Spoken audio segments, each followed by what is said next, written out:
Have you ever worked for a boss so terrible that quitting wasn't enough? Well, this guy didn't just quit. He made it his mission to destroy his manager's career, and somehow, he actually pulled it off. The craziest part, after everything happened, the company offered him the manager's job. But to understand why this story gets so insane, we need to start with his situation. At the time, the job market in his city was brutal. Unemployment was around 40%. Even people with amazing qualifications struggled to find work. He knew someone with a doctorate in physics who ended up working at a fast food restaurant because it was the only job available. Quitting a job back then wasn't just risky, it was basically financial suicide. So when he landed a job, stocking shelves overnight at a big retail chain, he treated it like an opportunity. He worked harder than everyone else, took the worst shifts, volunteered for the worst tasks. If there was something nobody knew how to do, he'd come in on his day off just to learn it. Keys, paint department, accounting issues, anything. His goal was simple: make himself too valuable to replace. And it worked. After 10 months, the store manager pulled him aside. He told him he was being promoted to low-level management. Starting January 1st, everything he worked for was finally paying off. But then, the holidays came. The overnight manager had a bonus tied to keeping labor costs low. Instead of managing the team properly, he started cutting staff.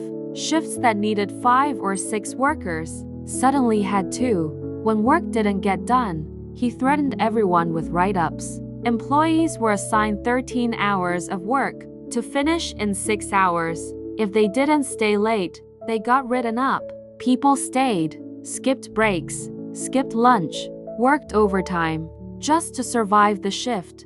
Here's where it got shady. The manager never approved the overtime. Approved overtime would reduce his bonus, so he let them work extra hours, then wrote them up. For unapproved overtime, employees were trapped. If they didn't stay late, they got written up. If they did stay late, they also got written up. Week after week, this kept happening until right before Christmas. That's when it exploded. One day, he was called into the office and handed another write-up. The store manager told him something shocking. If he got one more write-up for overtime, he would be suspended. His promotion would be gone. So he decided he was done playing along. The next time the manager told him to stay late, he calmly said, "Sure, but only if you sign an overtime approval form first." The manager refused. He asked again.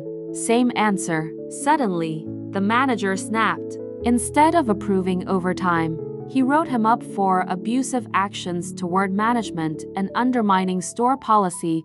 Just like that, the promotion he spent almost a year earning was gone. It got worse. When he read the acknowledgement form, he discovered something hidden. Because of the write-ups, he wouldn't be eligible for promotion again for 5 years. 5 years, more than 6 years total, before he could try again. All because he followed company policy. At that moment, something in him broke.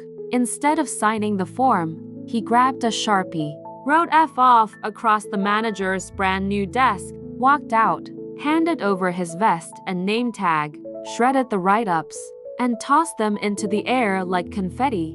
And he told the manager, "One final thing. It's now my personal mission to get you fired." At first, the manager laughed, until he realized something terrifying.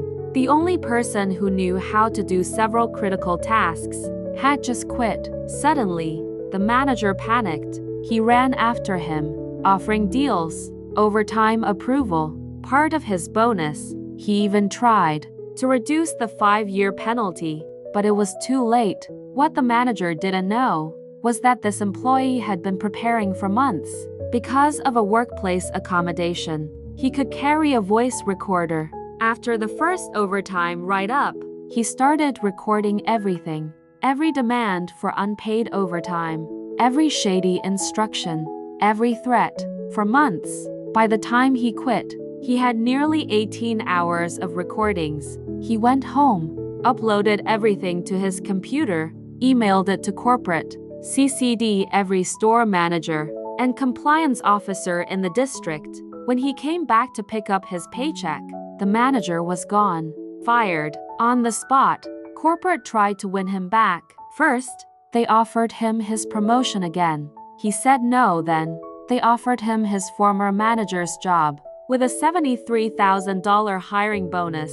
He still said no. After 5 months of struggling and living with his mom, he moved to another state. Today, he works as a state prison guard, and according to him, he's never been happier. Sometimes, the best revenge is simply walking away.